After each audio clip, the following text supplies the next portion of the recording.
tātou tapo i atu i le tua le tamā, le alo ma le angang paia. Amen. Ia tu maupe i le tua le viinga, ai whailo leo, e whaafeilo i atua i le mamanu le tātou ngā luenga wā. Le kalesia le tua, i so se tawhao le nikilope. I le ngata i Samonei a o atunu e mamau. Fie whaafeilo i atua i le sunga le teita i au ma le whalitua. Ia mai se le mamanu rau whai ngā luenga i o na tūlanga tofi. Se o lava i alo ma whanau le kalesia. Whapito ngafa fo i se whaatalofa i le nei Taeao. I tupu mai e o se o tātua tunu o Samoa.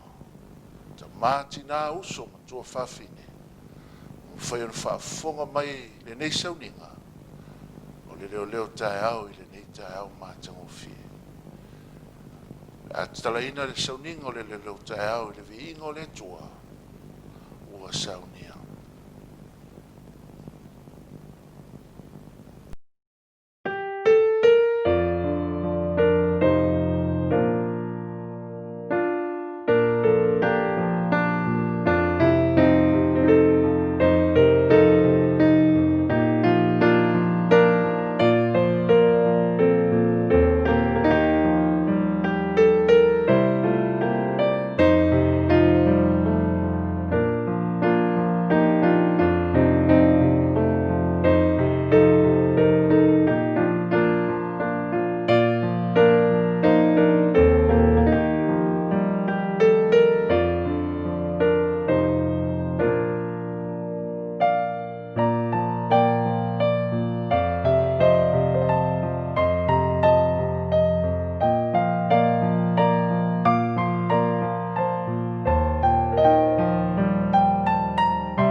La tātou tataru.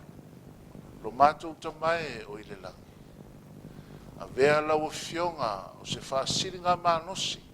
Whaalae au ina ai o whina ngalo mo mātou loto.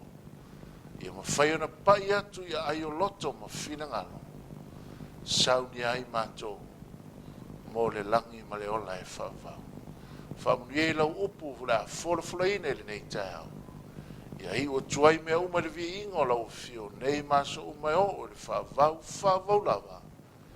Amen. O le amaua se wheau o le nei Taeao. I le tusia mātai o lono mta upu e lua sifuru ma le valu. A o lono whai upu e lua sifuru. Whapea lono whai tawina. Ia o tōu o atu ia te ilatou. Ia tausi mea uma na o whai atuai a te utou. Whaauta foi. O te ia te utou ia so umalava. E o lava i ngata anga o le larolangi. Amen. O le tau tinonga. Ma le whala e au ina o so Iesu ke riso au soifua i le tino. Ma o lea whaupunga po lea whamtalanga. E o mai ai le Taeao nei. O loo whaahau au pēa lona tāua. Ai sea. O le Taeao na vea o e masoo Iesu. Ma e filifili ai.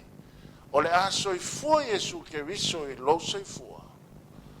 O na mawhai leo ne entairo. I le saunoanga lea Iesu. Whai mai le whaau o le Taeao le nei, o le whaanga muli o le whaitau lea. O te ia te o tō, i aso umalawa, e o lava i le ngā taanga o le lalala. Le ainga o le atua i le nei Taeao, o tātou ola mo tō soifua, i se taimi, ua wha aita ala fuina, aisea, ua le taimi. E le ali mai le alofa o le atua, o lo au mai ei lo na anga le lei, ina ia nofo sauni ma tā pena pena, au alava ne iei se tō tasi e whano, a ia whaoleina i le ola e whawa. Nau mai leo whetalainga i Iesu, e kale sia, mai lave Amerika e o mai Samoa, mai Iesu o te iaia te uto, ia so umalawa, e o lava i le ngā taanga o le lola.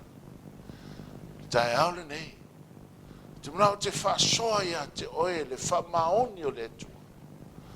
O le upo Iesu, i o tō o e whaino uma maso, o le tūpito leo lo valawina, ma lo valawina.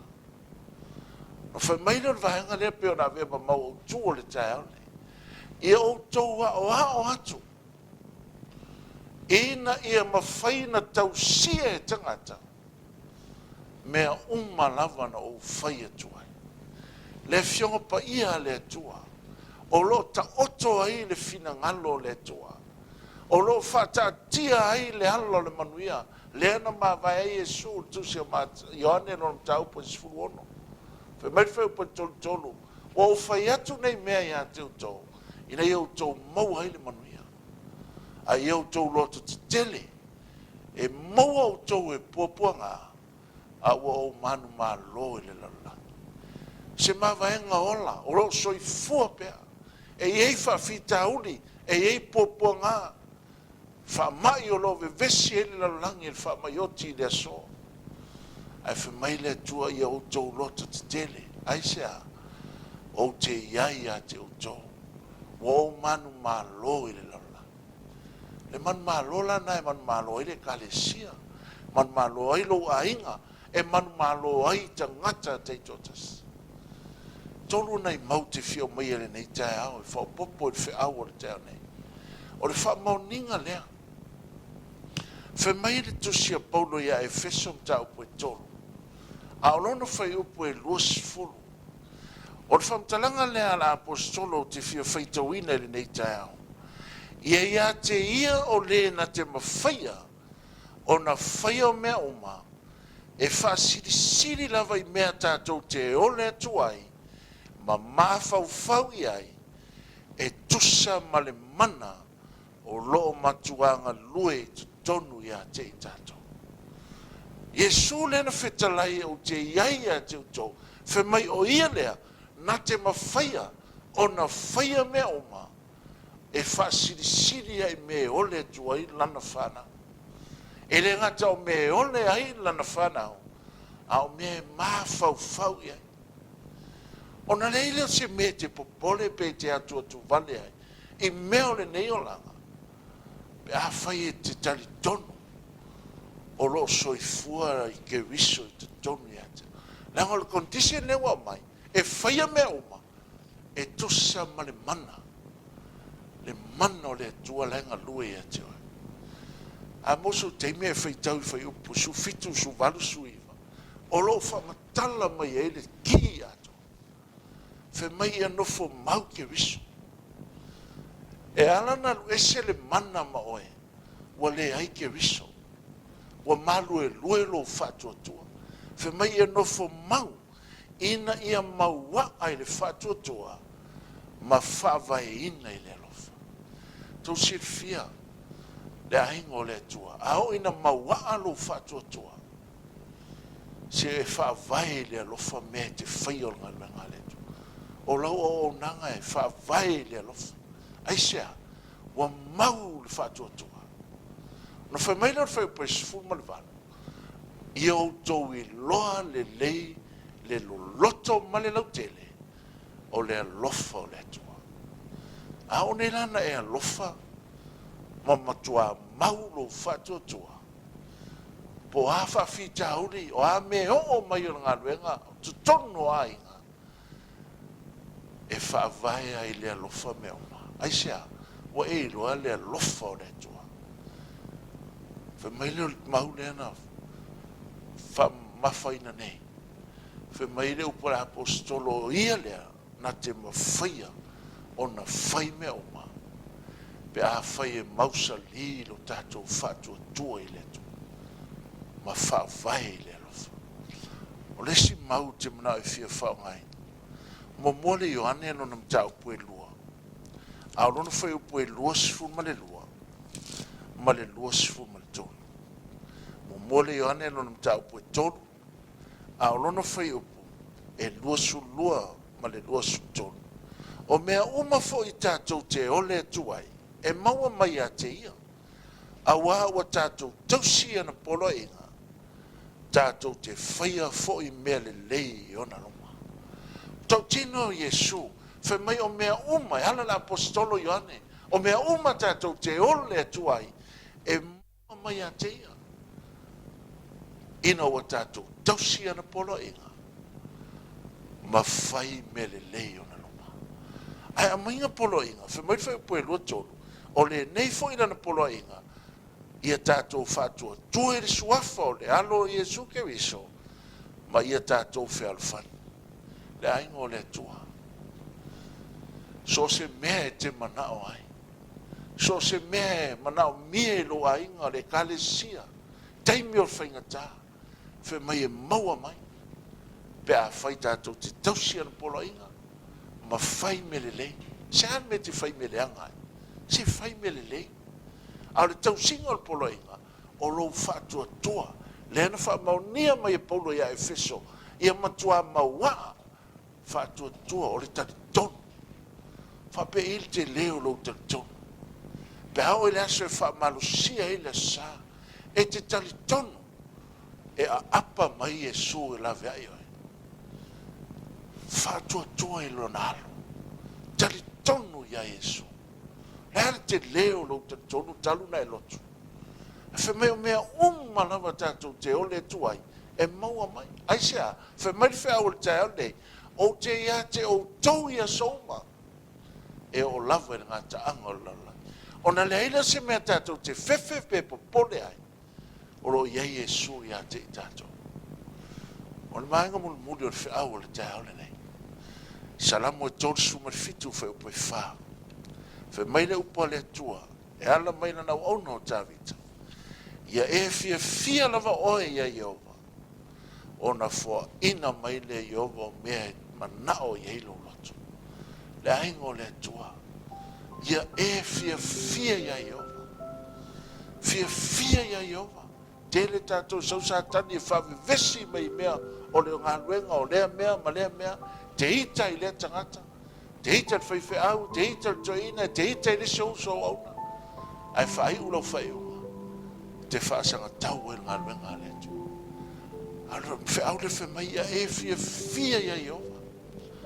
Ai maua se mea fisosoani mo lo fia. O sa pati o le tua. E tau le isea e 5 Whai upo e su tolu ma su wha. Whi mai a whai te li liu e se lo vai. Te le so lia sa pati o le tua. Ona e fia lava lea ia Iova. O le fatu le na.